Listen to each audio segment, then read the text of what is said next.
Hello, friends. Thank you for coming. This is the Nameless Preacher. I read the scriptures in nature.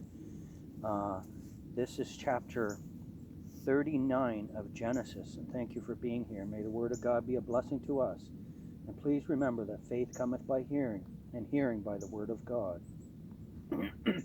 Chapter 39. And Joseph was brought down to Egypt, and Potiphar, an officer of Pharaoh, captain of the guard, an Egyptian, bought him of the hands of the Ishmaelites, which had brought him down thither. And the Lord was with Joseph, and he was a prosperous man, and he was in the house of his master, the Egyptian. And his master saw that the Lord was with him, and that the Lord made all that he did to prosper in his hand.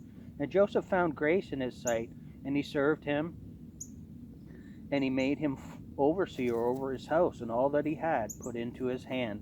And it came to pass from the time that he had made him overseer in his house, and over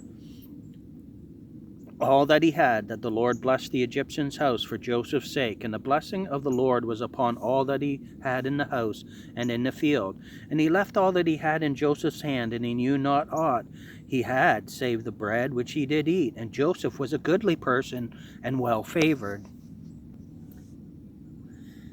And it came to pass after these things that his master's wife cast her eyes upon Joseph, and she said, Lie with me.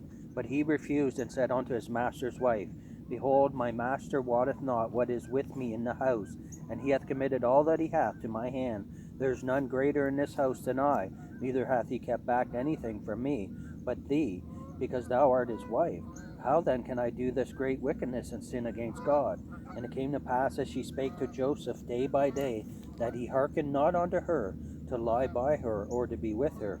And it came to pass about this time, that Joseph went into the house to do business, and there was none of the men of the house there within. And she caught him by his garment, saying, Lie with me. And he left his garment in her hand, and fled, and got him out.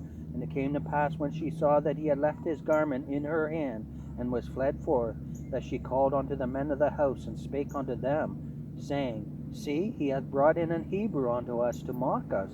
He came in unto me to lie with me. And I cried with a loud voice. And it came to pass, when he heard that I lifted up my voice and cried, that he left his garment with me, and fled, and got him out.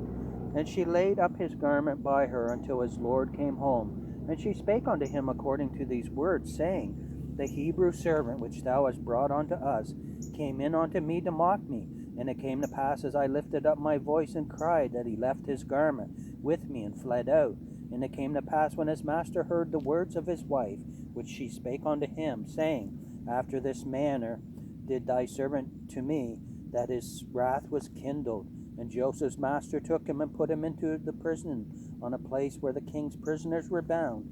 And he was there in the prison. But the Lord was with Joseph, and showed him mercy, and gave him favor in the sight of the keeper of the prison. And the keeper of the prison committed to Joseph's hand all the prisoners that were in the prison, and whatsoever they did there, he was the doer of it. The keeper of the prison looked not to anything that was under his hand, because the Lord was with him, and that which he did, the Lord made it to prosper. Thank you, friends. That was Genesis chapter 39. Sorry for the plane that went overhead. We'll be back with more shortly. Have a great day, and thank you for being here.